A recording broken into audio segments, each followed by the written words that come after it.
Halo, selamat malam. Selamat datang teman-teman semuanya di kelas Tanya Dominisia. Sebelumnya, perkenalan dulu kali ya. Nama saya Nanas, yang akan memandu kelas tanya selama 1 jam ke depan. Jadi kelas tanya itu merupakan webinar yang diadakan oleh Dominisia pada setiap bulan dengan tujuan untuk membantu teman-teman meningkatkan kompetensi di dunia digital. Nah, melalui kelas tanya ini, nanti teman-teman dapat belajar langsung dari praktisi berpengalaman di bidangnya dengan beragam topik. Gitu, teman-teman. Jadi, kelas tanya itu setiap bulan ada. Tapi untuk topiknya itu berbeda, jadi tergantung sama speakernya nanti gitu. Jadi teman-teman kalau mau tahu bulan depan ada kita belajar tentang apa lagi, bisa follow Dominesia dari sekarang karena kita selalu update untuk event-event internal maupun eksternal di Instagram kita gitu, teman. Nah, kali ini kelas tanyanya berjudul Design Thinking Playbook The Art of Building a Digital Product with AI. Nah, nanti kita akan belajar bareng seputar pengembangan produk melalui design thinking. Nah, siapa nih yang udah siap atau pengen tahu banget soal design thinking? Atau mungkin ada yang udah tahu sebenarnya tapi mau meluncur lebih dalam? Atau emang baru mau belajar ya? Kalau dari aku sendiri sih, aku memang baru pertama kali mau belajar nih teman-teman. Jadi nanti kita belajar bareng-bareng ya. Kelas tanya kali ini teman-teman berkolaborasi dengan domain.cloud, salah satu ekstensi domain yang paling banyak dibeli. Nanti teman-teman yang mendapatkan yang tadi aku sempat singgung, yang mendapatkan hadiah itu nanti berupa saldo Domenisia sebanyak 550.000, hosting super 5 GB dan domain.cloud dengan siklus 1 tahun. Dominesia adalah penyedia hosting registrasi domain Cloud VPS dengan harga terjangkau, didukung teknologi cloud storage berbasis SSD NVMe dengan 3 kali replikasi data. Jadi untuk teman-teman yang sedang cari web hosting dan domain, bisa langsung cek-cek websitenya Dominesia untuk menggunakan layanan Dominesia ya. Di sini telah hadir Mas Faris, teman-teman. Beliau merupakan product manager di Kiskas. Halo Mas Faris. Ya, halo Mbak Nanas. Selamat malam Halo semuanya. Mas Faris. Selamat malam. Gimana nih kabarnya Mas? Ya, Alhamdulillah Mbak Nanas sehat. Mbak Nanas gimana, teman-teman? Alhamdulillah sehat juga Mas. Nah, mungkin Mas Faris boleh nih dijelaskan sedikit tentang Kiskas itu apa ya Mas Faris? Mungkin teman-teman ada yang belum tahu atau mungkin ada yang udah tahu tapi lupa gitu. Silakan Mas. Ya, makasih Mbak Nanas. Jadi, Kiskas itu eh, B2B SaaS ya, atau Software as a Service itu, untuk menyediakan solusi komunikasi omnichannel untuk melakukan interaksi pelanggan antara bisnis dan juga pelanggannya itu sendiri gitu. Jadi, kalau teman-teman pernah lihat brand-brand besar itu kan pasti touch point communication-nya banyak ya. Ada yang pesannya tuh masuk melalui WhatsApp, melalui FVM atau mulai dari IG, bahkan e-commerce platform gitu. Semua masuk ke dalam bisnis itu dihandle oleh agent-agent yang ada gitu. Nah, dengan adanya omnichannel ini kita akan nge-centralize semua komunikasinya dalam satu pintu di tempat Kiskas gitu. Jadi dan kita juga mengadopsi beberapa ya kayak misalnya chatbot. Kita udah menyediakan add-on untuk chatbot. Habis itu juga eh, banyak kayak CRM juga kita ada gitu untuk menghandle beberapa inquiry kebutuhan dari bisnis untuk nge-serve pelanggan mereka secara komprehensif gitu. Oke, sebelumnya Bismillahirrahmanirrahim. Assalamualaikum warahmatullahi wabarakatuh. Terima kasih Mbak Nanas untuk waktunya dan juga tim Domenesia sudah mengundang kami ya dari Kiskas untuk mengisi acara di acara kelas tanya Domenesia pada malam hari ini gitu. Jadi terima kasih untuk waktunya dan mungkin saya disclaimer dulu ya. Pada malam hari ini kita akan membahas tentang design thinking gitu. Tapi pembahasan ini mungkin bersifat diskusi ya. Jadi mungkin selama ini dari saya pribadi pernah melakukan beberapa produk apa namanya produk development yang kita lakukan di Kiskas menggunakan beberapa metodologi yang ada. Salah satunya adalah design thinking ini yang dimana cukup populer ya sekarang ya. Di beberapa waktu ini cukup populer di kalangan pengembang seperti kami ini. Jadi banyak metodologi yang kita apa namanya kita ketahui dan juga kita implementasi, salah satunya ada design thinking ini cukup menarik gitu. Oke, pada malam hari judulnya adalah Design Thinking Playbook, The Art of Building a Digital Product, dan ada tambahan yaitu in the AI era gitu. Kayaknya sekarang AI udah mulai ini ya, seharusnya sudah mungkin 4-5 tahun yang lalu sudah mulai muncul gitu. Cuma dengan munculnya ChatGPT udah mulai semuanya adopsi teknologi AI ini sehingga akhirnya sampai sekarang pun AI masih menjadi topik yang masih di apa namanya masih trennya masih naik ya. Sehingga kita sebagai orang-orang yang bergerak di bidang teknologi pun selalu mengikuti perkembangan zaman terkait itu dan juga pastinya mengadopsi hal yang baik untuk pengembangan dari sisi produk itu sendiri gitu. Oke, sebelumnya perkenalkan lagi nama saya adalah Muhammad Faris Saiful Ilmi, biasa dipanggil Faris gitu. Saya product manager di Kiskas ya. Email saya faris@kiskas.com. Teman-teman kalau misalnya mau keep in touch dan juga bersilaturahmi mungkin bisa kita sambil email atau mungkin di sosial media ya. Ya, saya product manager di Kiskas. Tadi yang saya sampaikan di Mbak Nanas bahwa Kiskas adalah perusahaan B2B ya. Jadi kita memberikan suatu apa namanya solusi kepada bisnis untuk bisa lebih dekat berinteraksi dengan customer mereka gitu. Awalnya simple, cuma ada interaksi yang terjadi antara bisnis dengan customer, tapi semakin ke sini kebutuhannya semakin besar teman-teman.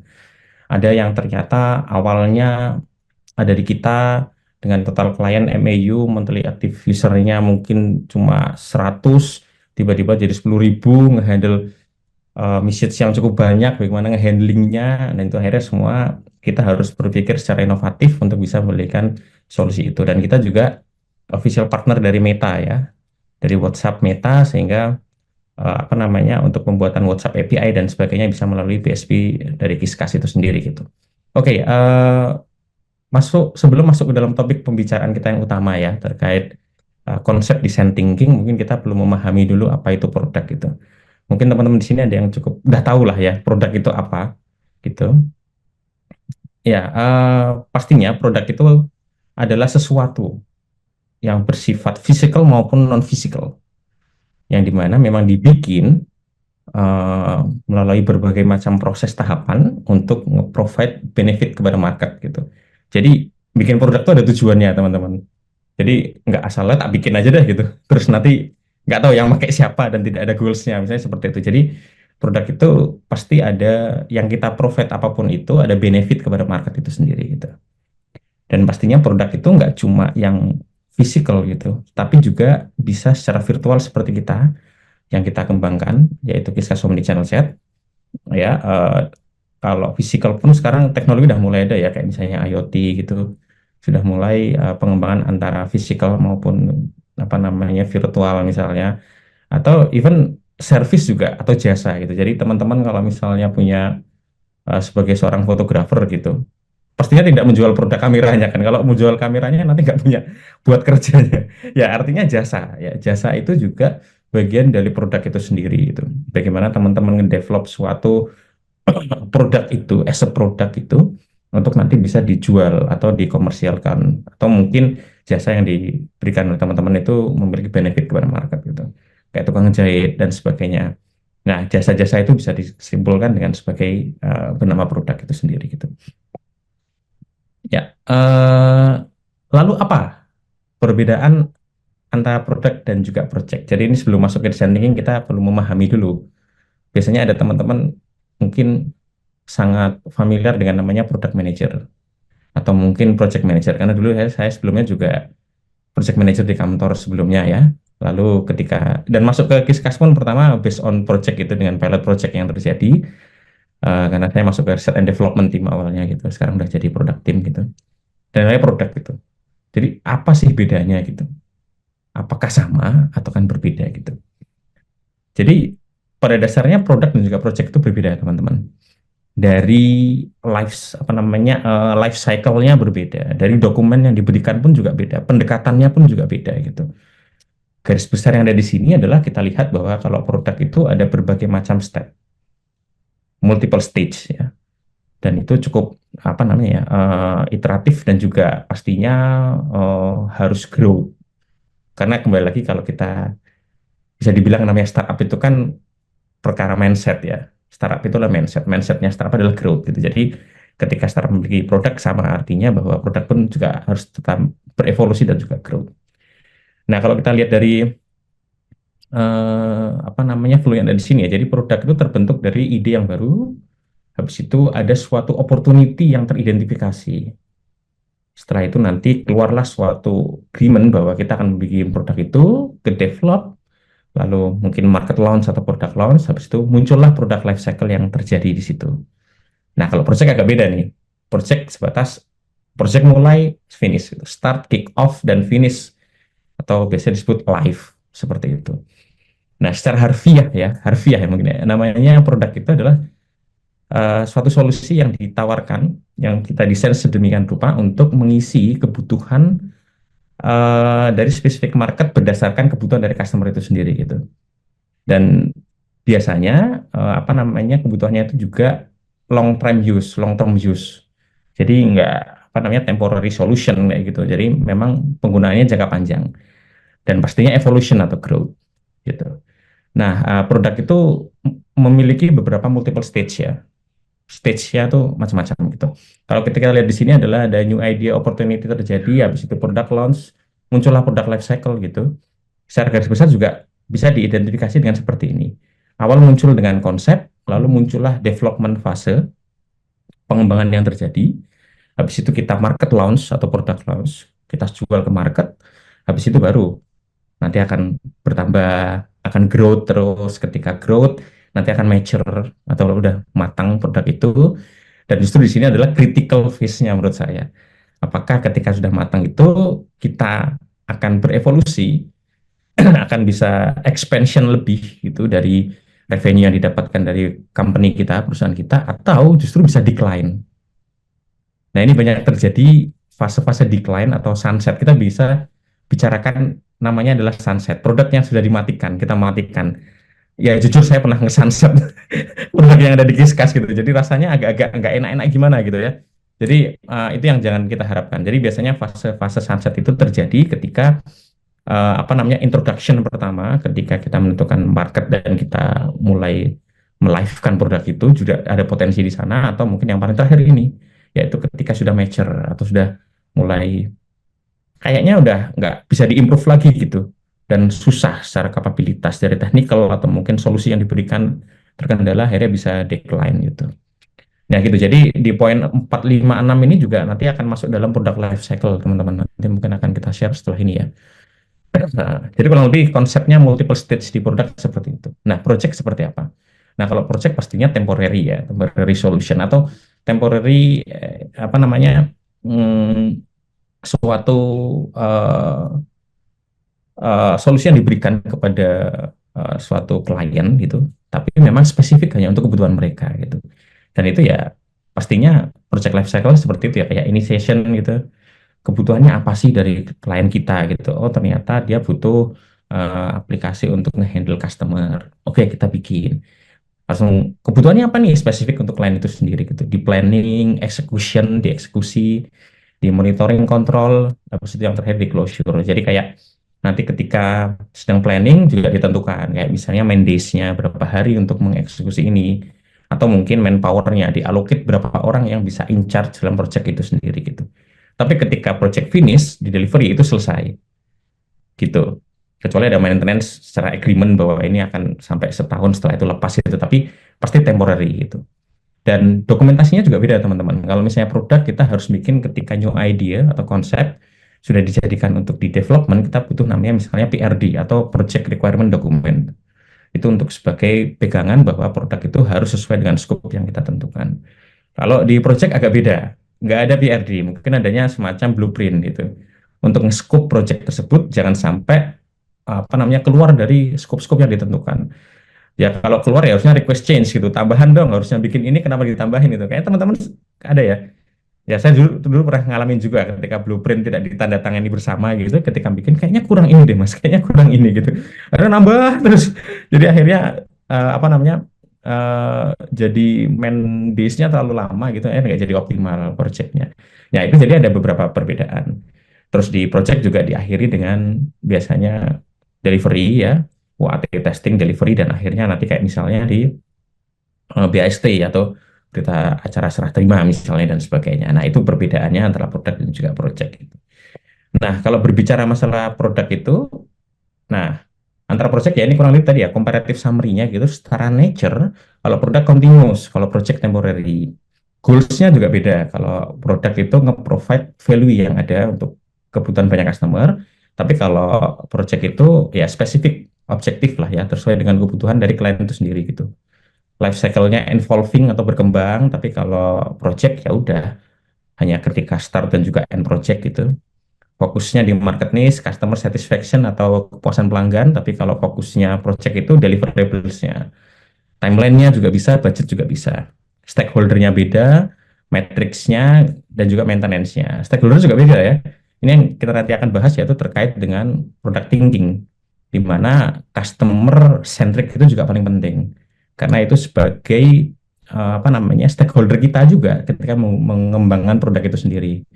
Ya stakeholdernya customers, user yang menggunakan, ya part of product manager, kalau stakeholder dari project itu project team, sponsor, klien dan sebagainya gitu. Jadi kurang lebih seperti itu. Nah, kalau di Kiskas itu kita tadi ya ada fase namanya product launch. Nah, kita juga kebetulan di Kiskas juga setiap tahunnya kita sudah mulai ini tahun keempat ya. Kita mengadakan namanya annual event product launching. Jadi kita memecut diri kita untuk selalu berinovasi dengan cara setiap tahunnya kita tuh selalu meluncing produk yang baru, solusi yang baru, fitur yang baru untuk kebutuhan market dari klien-klien kita gitu. Dan ini contohnya ketika kita apa namanya tahun lalu ya untuk launching beberapa produk termasuk App Center dan juga RoboLabs yang ini kayaknya di tahun awal ini ya. Saya pas itu di 2 tahun yang lalu untuk launching App Center dan juga RoboLabs gitu. Dan di besok di 27 Agustus kebetulan kita akan ada event annual conversation lagi 4.0. Jadi teman-teman yang mau apa namanya kepo dengan produk launching apa aja yang dihadirkan oleh Kiskas itu bisa mengunjungi conversa.cx ya teman-teman ya. Jadi apa namanya di situ adalah produk launch yang kita lakukan setiap setahun sekali di Kiskas itu sendiri gitu. Oke, masuk dalam Kiskas lagi bahwa Kiskas tadi ya produk omnichannel chat gitu, jadi men-centralize semua pesan yang masuk dalam satu single dashboard gitu. Jadi kalau ada WhatsApp, apa namanya FB, IG gitu, semua akan masuk di satu dashboard, di mana nanti akan didistribusikan sesuai agent yang ada gitu. Dan dari kompleksitasnya muncul ya, ketika sudah mature itu produk mulai, oh saya pengen menghandle percakapan yang di luar jam kerja gitu, gimana? Bahwa agentnya pada offline semua yang menggunakan bisnis kita gitu. Nah itu akhirnya mulai solusi muncul dan dari saya launching yaitu Kiskas RoboLabs yaitu chatbot builder ya. Jadi user atau klien kita bisa untuk membuat chatbot sesuai kebutuhan mereka. Nah itu pengembangan yang kita lakukan. Oke, nah di sini Kiskas Solution ya, road mappingnya tadi bahwa yang pertama core produknya kita adalah omnichannel untuk centralized communication itu. Jadi touch point-nya dari WhatsApp, web, apa namanya IG gitu, Line, email, bahkan Tokopedia, Shopee itu bisa terintegrasi masuk ke sini. Lalu nanti bisa kita handle semuanya. Terus nanti bisa untuk memberikan kepuasan pelanggan. Nah ini juga akan map mapping ya yang nanti ada di design thinking juga. Gimana cara menentukan map mapping gitu sesuai kebutuhan dari customer kita atau klien kita gitu. Oh ternyata butuh kepuasan supaya fast response terhadap bisnis yang menggunakan layanan kita. Jadi kita perlu bikin namanya no-code chatbot, chatbot RoboLabs itu sendiri. Oh, kita butuh nih untuk bisa terorganize data-data yang ada, kita bikinlah akhirnya CRM atau CDP, Customer Data Platform.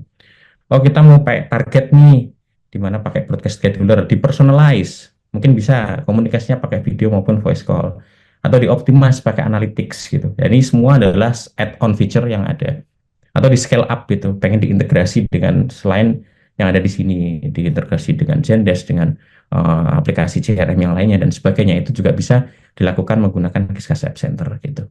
Nah, proses ini juga kita lakukan proses design thinking untuk menentukan produk-produk yang akhirnya menjadi roadmap kita di dalam pengembangan produk di Kiskas gitu.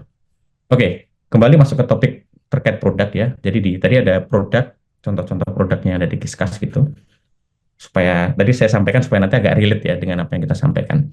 Ada namanya product life cycle yang tadi teman-teman udah lihat, ada inisiasi dan sebagainya, multiple stage, dan yang paling akan iteratif terjadi atau berulang terus ya terjadi itu adalah product life cycle gitu.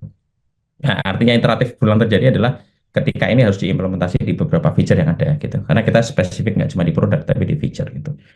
Nah, biasanya product life cycle itu seperti ini ya teman-teman ya. Ketika development sudah dimulai, mungkin di nol di sini itu adalah development ya. Jadi development mulai dikembangkan, mulai dieksekusi, nanti masuk ke fase introduction.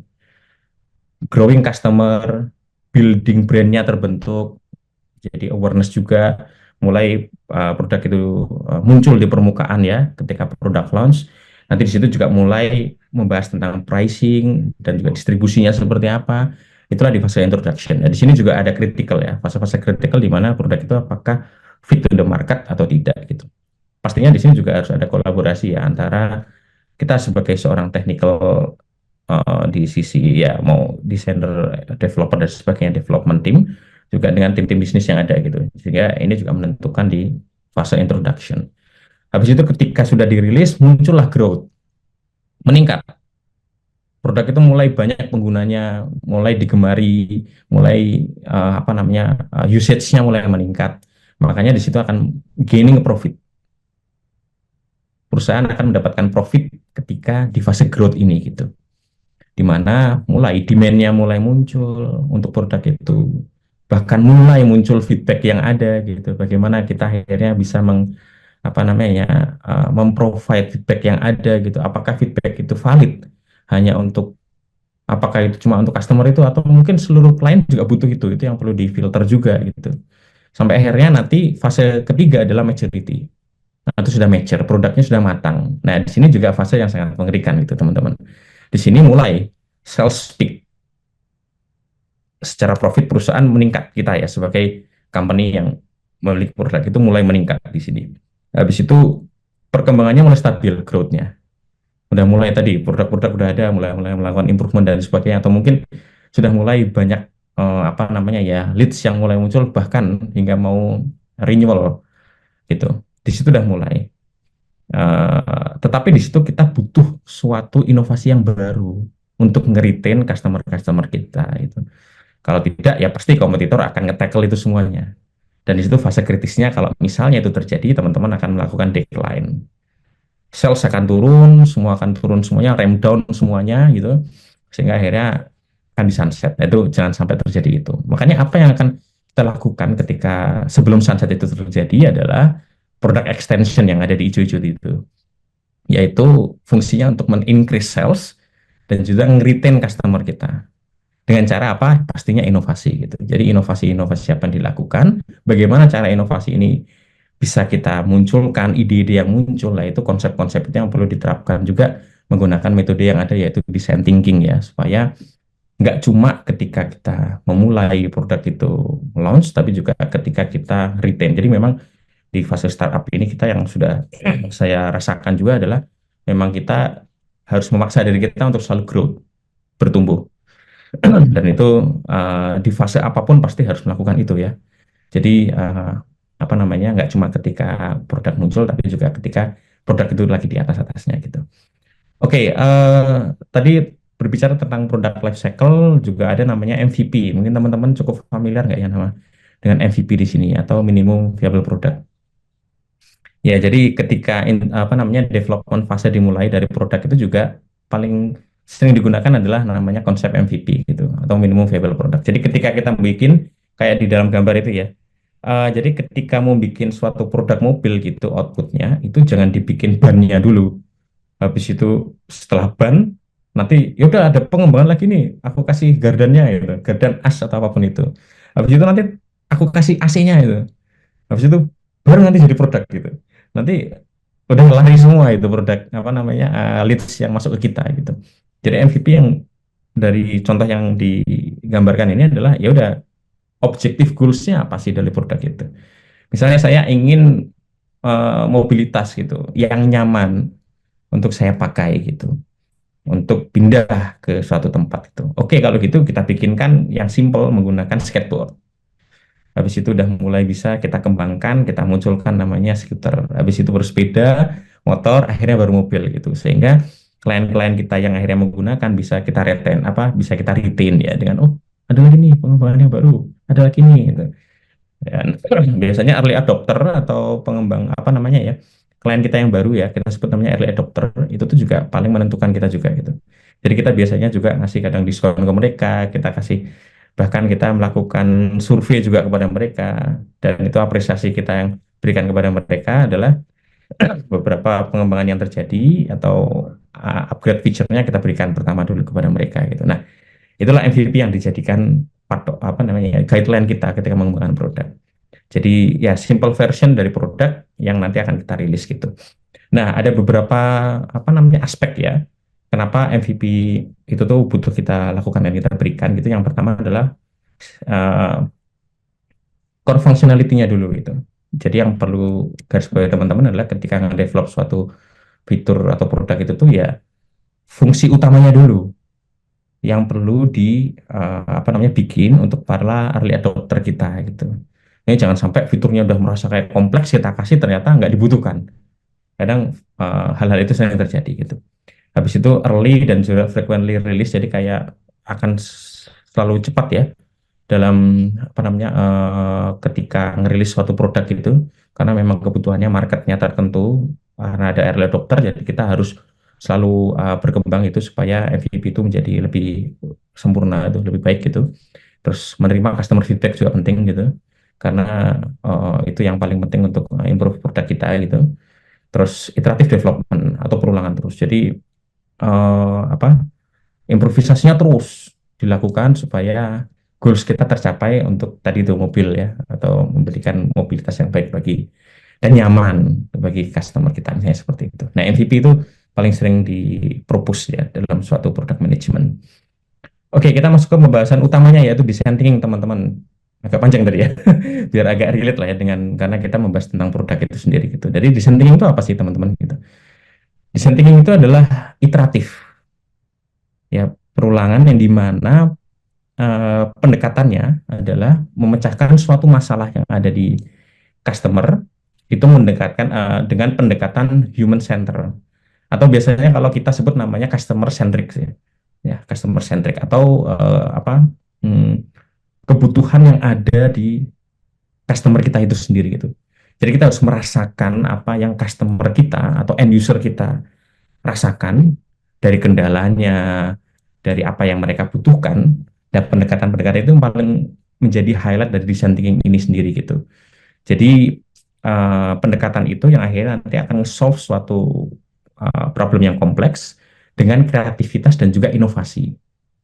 Dan pastinya fokus di kepemahaman atau understanding dari kebutuhan user itu sendiri untuk kita menghadirkan suatu solusi yang relevan gitu. Jadi kita jadi lebih mudah gitu untuk bisa memahami bahwa kebutuhannya itu apa sih gitu.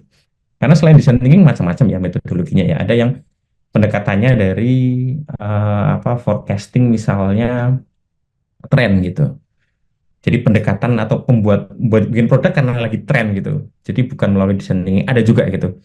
Cuma kita rasa bahwa selama ini kita melakukan pengembangan produk, feature-feature yang ada, add-on ada itu menggunakan konsep design thinking ini sendiri gitu. Karena pendekatan ke customer jauh lebih relevan menurut kita. Kita lebih tahu kebutuhan klien secara real ya, customer secara real daripada kita melakukan asumsi. Nah, itu yang di-highlight dari design thinking. Dikenalkan oleh Herbert A. Simon itu tahun 69 dengan bukunya The Science of Artificial, tapi baru sekitar muncul trennya itu adalah dipopulerkan oleh Tim Brown. Ya, ini bikin buku juga ya. Dia adalah CEO dari IDEO, di mana IDEO itu perusahaan untuk global design dan innovation company gitu. Dia penerapan design thinking dan akhirnya dia bikin paper di Harvard itu terkait design thinking yang dia lakukan di mana di company mereka, company-nya si di IDEO ini ya dan akhirnya menjadi tren. Muncullah design thinking dan akhirnya merubah sampai sekarang gitu. Makanya sekarang kayaknya heroes-nya itu adalah Tim Brown gitu. Padahal dulu sudah zaman tahun 69 sudah dimunculkan oleh diperkenalkan lebih tepatnya oleh Herbert A. Simon gitu. Dan tadi main objektifnya adalah membuat solusi yang efektif yang dimana nge-address dari kebutuhan customer itu sendiri atau kebutuhan user. Sehingga kita nggak forecasting, kita nggak pakai assumption ya, asumsi bahwa oh kayaknya ini memang fitur atau produk yang dibutuhkan market deh. Pakai apa kamu ya hipotesa dan sebagainya gitu. Mungkin bisa juga bisa disinergikan ya, tapi menurut kita yang paling valid dari sisi kita adalah ketika design thinking ini menggunakan design thinking ini pendekatannya kepada customer itu sendiri. Terus tackle ya, nge-tackle kompleks problem dengan metode yang kreatif dan pastinya approach-nya, pendekatannya adalah empathy, empathy gitu. Empati, yaitu bagian dari flow design thinking itu sendiri. Ya ini Tim Brown dari CEO-nya IDEO dia bilang where you innovate, how to innovate, and what you innovate are design problem. Jadi design is matters ya. Jadi apa namanya, jangan menyepelekan desain ya, apalagi UX itu menurut saya hal yang paling susah ya untuk kita kembangkan, yaitu dari user experience gitu. Ya kita masuk ke step selanjutnya. Ini adalah step di mana sorry ya, design thinking itu tuh apa namanya, konsepnya yaitu dengan lima poin ini, yaitu empathize, define, idea, prototype, dan juga test. Stepnya seperti itu. Nah, design thinking ini non-linear proses ya teman-teman ya. Jadi bisa jadi ketika ada di fase tertentu, teman-teman harus rollback lagi. Kenapa melakukan rollback? Karena memang kita butuh pendekatan yang lebih intens atau mungkin butuh data yang lebih valid gitu. Bahkan kalau lihat di sini, ketika di fase testing pun kita bisa kembali lagi ke awal, yaitu di empathize. Karena ternyata hasil testing yang kita lakukan itu tidak sesuai dengan apa namanya, behavior yang ditentukan dari empathize yang kita lakukan ketika awal gitu. Sehingga kayaknya ini perlu dirubah ini. Nah, itu bisa terjadi teman-teman. Makanya ini adalah iteratif proses design thinking itu. Oke, kita mulai dari empathize dulu ya. Jadi empathize itu fokusnya bagaimana kita bisa merasakan apa yang dirasakan oleh user atau customer kita gitu. Bagaimana mereka berpikir, bagaimana mereka merasakan gitu, dan problem apa yang ada. Jadi kita perlu merasakan itu semuanya. Nah, bagaimana teknik-teknik untuk apa namanya, memahami suatu masalah yang ada di customer itu sendiri? Macam-macam teman-teman. Ada yang namanya observation ya, melihat user behavior dan juga interaction-nya seperti apa. Entah itu by data atau mungkin yang kedua interview. Interview itu pastinya apa namanya, kita akan langsung turun tangan kepada end user gitu, directly tanya kepada user terkait experience-nya dia, kebutuhannya mereka seperti apa, atau shadowing, melihat real life mereka ketika bekerja, terus kita memahami terkait produk dan service usage yang dibutuhkan oleh mereka, itu juga ada gitu. Kalau di kita, hmm, di Kiskas juga ada ya. Kalau dari sisi tim bisnis juga kita ada yang namanya impact review gitu. Jadi ketika ada klien yang menggunakan kita, kita jaga mereka gitu. Kita ada namanya impact review per milestone gitu. Ada M1, M2, M3. Jadi misalnya M1 dilakukan 3 bulan setelah live, kita tanya mereka, gimana? So far pakai penggunaannya kita kayak gimana? Meningkatkan revenue atau enggak? ROI-nya kayak gimana gitu. Habis itu apakah SLA-nya tercapai dari target yang Anda tentukan untuk service Anda. Kita tanyakan di situ. Nah, itu kita juga bisa mengidentifikasi atau empathize dengan cara interview seperti itu. Gitu. Atau mungkin juga ada namanya NPS atau Net Promoter Score gitu ya. Jadi kita memberikan suatu survei atau CSAT atau Customer Satisfaction misalnya. Jadi kita memberikan suatu survei kepada klien kita gitu. Atau gimana kamu ketika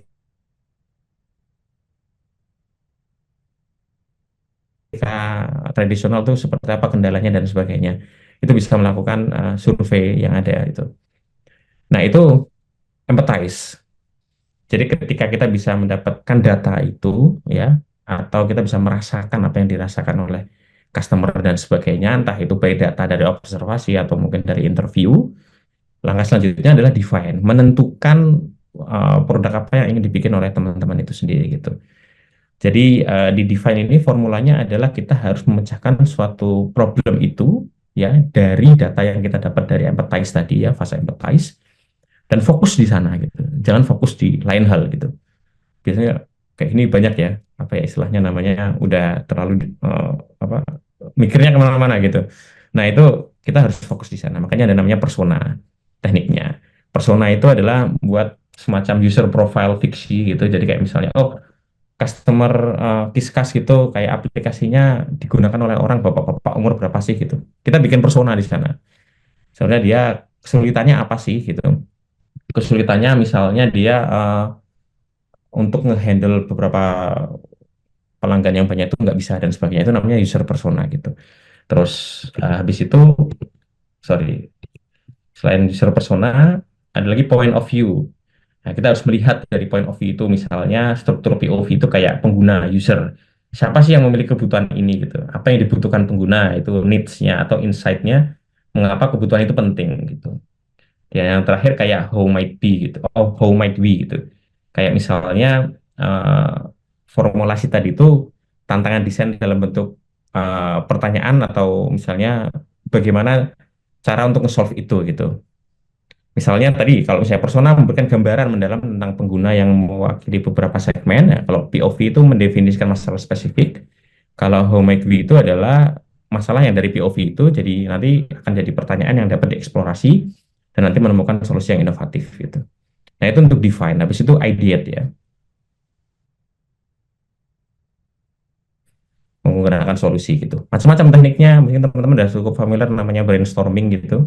Jadi nge-generate ide-ide yang ada ya.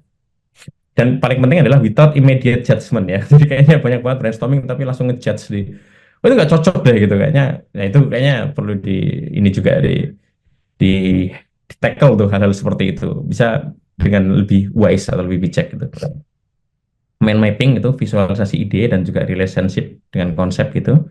Atau teknik namanya scamper. Substitute, combine, adapt, modify, put another use, eliminate, dan juga reverse gitu. Kalau sekarang ada namanya apa ya? Tiru modifikasi, nah kayak gitu-gitu. Ini juga ada yang namanya scamper, itu juga bisa dilakukan ketika kita melakukan ideate. Terus habis itu prototype, teman-teman. Nah, mulailah muncul desainer di sini involve juga ya, mulai dari awal juga masih secara technical UI-nya, mulai bikin prototype dalam bentuk mungkin mock-up awalnya, yaitu low fidelity prototype, habis itu mulai high fidelity prototype. Sorry, mockup yang high fidelity, kalau yang low fidelity kayak misalnya wireframe ya, bikin wireframe supaya flow-nya tuh lebih clear dan sebagainya. Itu bisa dilakukan di prototype. Yang terakhir itu tes gitu. Jadi kita perlu validasi prototype yang ada itu untuk mendapatkan feedback yang banyak gitu. Banyak cara tekniknya, ada user testing, A/B testing, feedback loops ya. Nah, user testing kita langsung testing pada user, mendapatkan feedback dari sana gitu. Atau mungkin ada juga usability testing, macam-macam testing yang bisa dilakukan. A/B testing pakai komparasi dua prototipe yang berbeda secara konsep, secara apapun itu. Lalu kita coba dari A/B testing itu mana yang paling mendekati dan juga sesuai. Itu bisa dilakukan menggunakan A/B testing untuk mendapatkan data yang kita simpulkan atau mungkin feedback loop gitu ya. Jadi feedback cycle yang dapat itu kita improve. Nah, dari situ kita mulai nanti bisa secara apa namanya iteratif ya, akan di define lagi, di ideate lagi, dan akhirnya itu akan menjadi suatu produk. Nah, ini yang desain thinking perlu dimiliki juga teman-teman oleh kita gitu, entah dari desainer atau mungkin dari product manager apapun itu, supaya pengembangan produk ini jauh bisa lebih inovatif dan juga pastinya lebih kreatif gitu. Oke, kita masuk ke pembahasan yang kedua, yaitu lalu peran AI itu ada di mana sih teman-teman ya? Selama ini saya melakukan bekerja di Kiskas gitu, dan juga pastinya Kiskas juga mengadopsi beberapa AI di produknya. Dan kita secara productivity kita bekerja pun kita menerapkan AI, menggunakan AI. Jadi kalau role AI di product development itu ada tiga. Yang pertama adalah data analisis gitu. Jadi kita bisa meminta bantuan AI ya untuk menganalisa suatu user data yang masuk di kita lebih dalam. Itu menggunakan data analisis. Kalau saya pernah cukup familiar namanya sentiment analysis gitu. Jadi kita bisa mendapatkan sentimen dari customer kita itu tuh menggunakan data analisis ini gitu. Bisa mendapatkan data yang lebih dalam gitu. Lalu selanjutnya apa namanya proses automation proses gitu.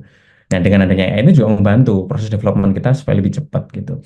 Saving time pastinya, saving cost. Kayak misalnya kita mau bikin produk dengan technical dokumentasi yang komplit gitu, supaya orang pada tahu, atau mungkin dokumentasi tertentu lah ya untuk atau wording lah. Jadi produk kan ada wordingnya ya teman-teman ya.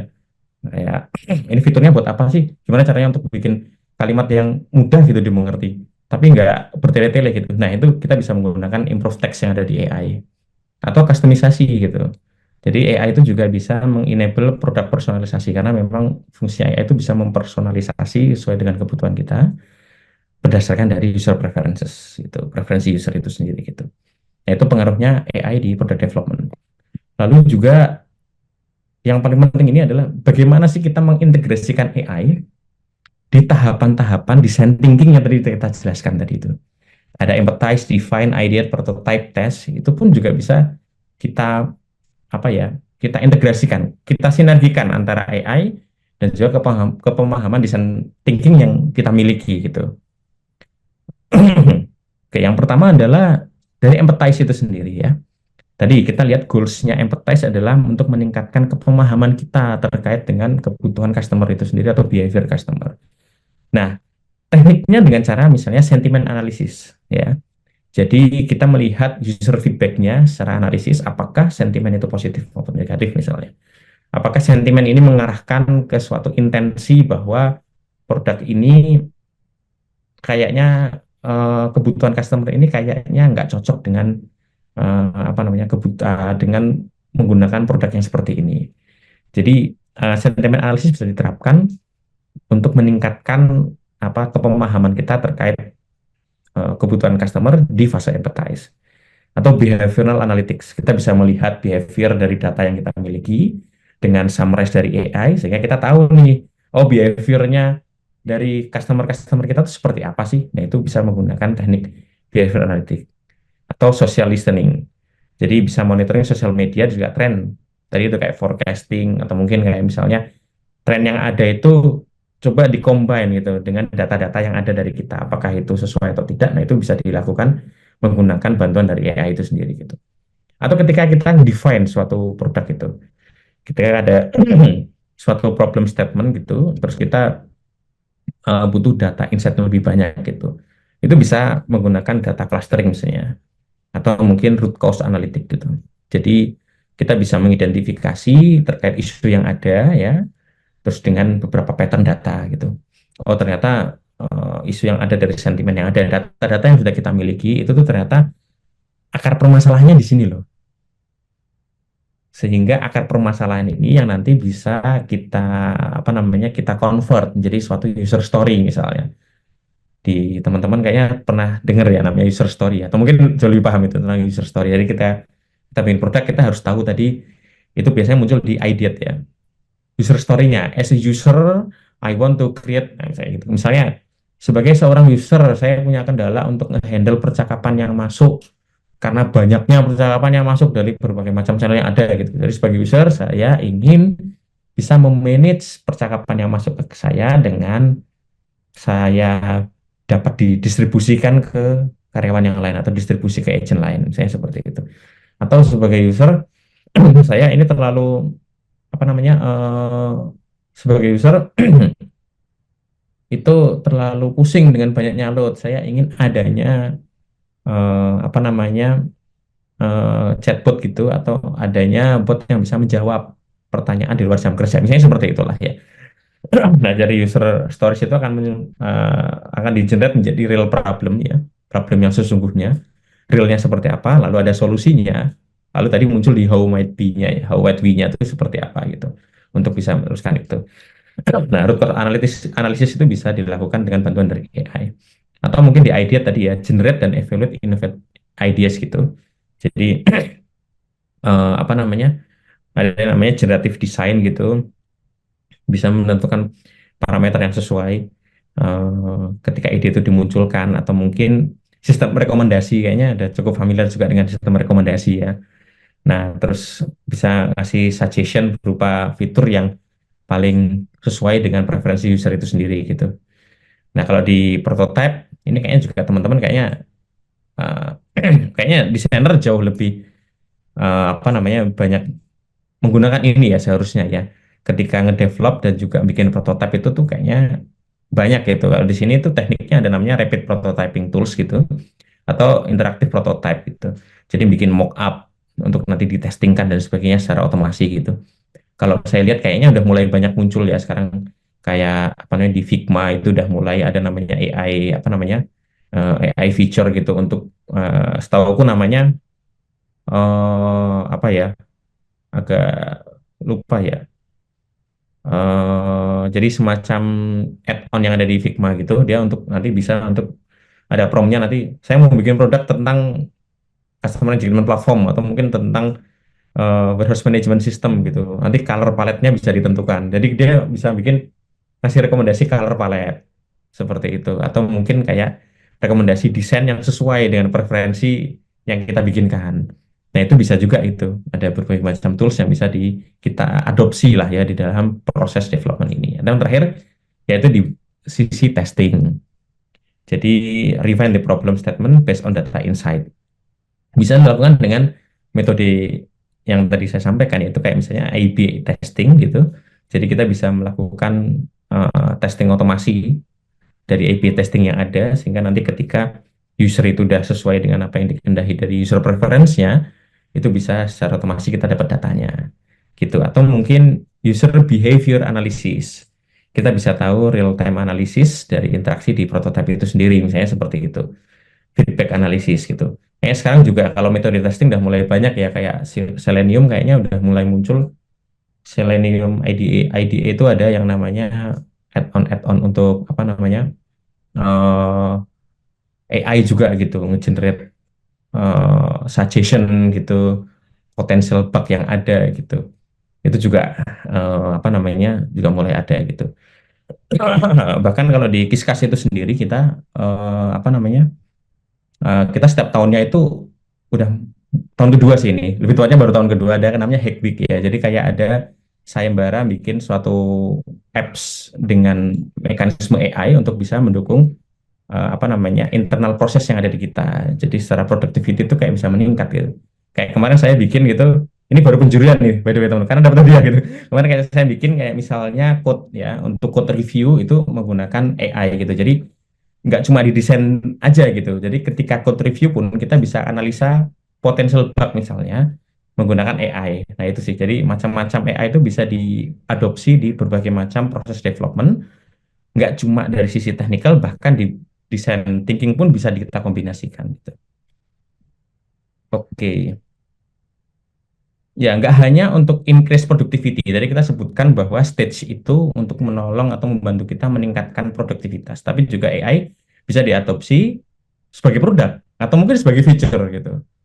Jadi, oke, aku dibantu oleh AI selama ini, tapi kenapa nggak kita bikin sekalian gitu, produk yang relate dengan bantuan dari AI atau mungkin feature yang ada gitu. Nah, mungkin ini ada contoh, salah satu contoh dari apa namanya produk yang saya bikin ya di Kiskas untuk membantu agent untuk mengimprove kata-katanya supaya kita sebut namanya Kiskas Assistant ya, untuk bisa memperbaiki kata-katanya, nge-generate suatu ide untuk menjawab di customer mereka. Mungkin saya coba play di sini ya. Harusnya semua muncul ya. If you want to get on top of the game, you gotta tap into the incredible potential of AI. Say hello to KissCuss AI Assistant, your ultimate AI buddy. As we bring it to more people and businesses around the world, we'd like to share more about it. With skills in composing, suggesting, responding, broadcasting, summarizing, supporting, and even selling, it's a true all-rounder. Ready to see the magic? Responding to customers' chat becomes as easy as 1, 2, 3. You can level up your messages by making it shorter, longer, and even better. And the exciting part, it is also a wizard at streamlined bot training, making the bot fast and efficient. Now you can embed your very own knowledge base to train your AI buddy. Easy. Magically summarize all those chats with customers in a flash, saving you tons of time. KissCuss AI Assistant can also help you craft the perfect WhatsApp broadcast messages. Just chit-chat with your AI buddy and the template is ready in a snap. It is like having a lot of agents without actually having a lot of agents. KissCuss AI Assistant, smoothing the way, AI all day. Ya, itu salah satu produk yang saya launch di tahun lalu ya terkait Kiskas Assistant. Jadi membantu agent untuk bisa mengimprove kata-katanya, untuk membantu nge-summarize percakapannya. Dan itu bisa diterapkan juga tadi di beberapa stage yang ada di fase development. Misalnya nge-summarize nih dari beberapa data yang masuk ke kita, disummarize-kan oleh AI bahwa apa sih sentimen mengarah atau intensi percakapan ini ke arah kemana sehingga akhirnya kita mendapatkan real data bahwa customer kita behaviornya seperti ini atau customer kita trennya seperti ini. Lalu atau mungkin tadi ya di fase-fase kayak ideate gimana caranya akhirnya oh ternyata cocok digunakan oleh produk yang dengan warna palet seperti ini dan itu bisa diimplementasikan di berbagai macam stage yang ada di design thinking.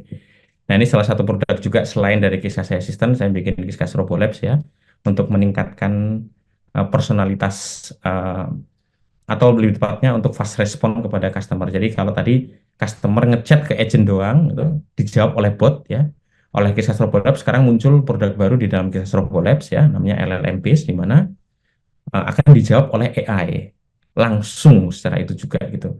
Dan akhirnya nanti kita ada knowledge base untuk bisa train dan juga memahami konteks percakapan mereka dan sebagainya. Jadi nggak cuma dari sisi productivity, tapi dari sisi feature dan juga produk kita adopsi semua dari AI ini agar tren akan AI ini bisa pastinya kita kita provide di fitur-fitur kita untuk bisa mempermudah user menggunakan produk kita jauh lebih efektif gitu.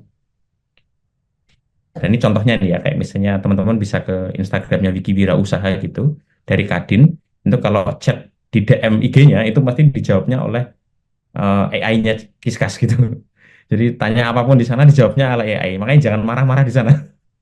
Jangan marah-marah di Instagramnya Wiki Wira Usaha, nanti dijawabnya sama AI soalnya gitu. Oke ya, mungkin ini terakhir ya. Jadi AI itu enhance atau meningkatkan design thinking process dengan menghadirkan sumber data, insight dari sumber data yang lebih lengkap, rapid prototype capabilities, dan juga pastinya efisiensi untuk di testing, metode testing yang kita lakukan.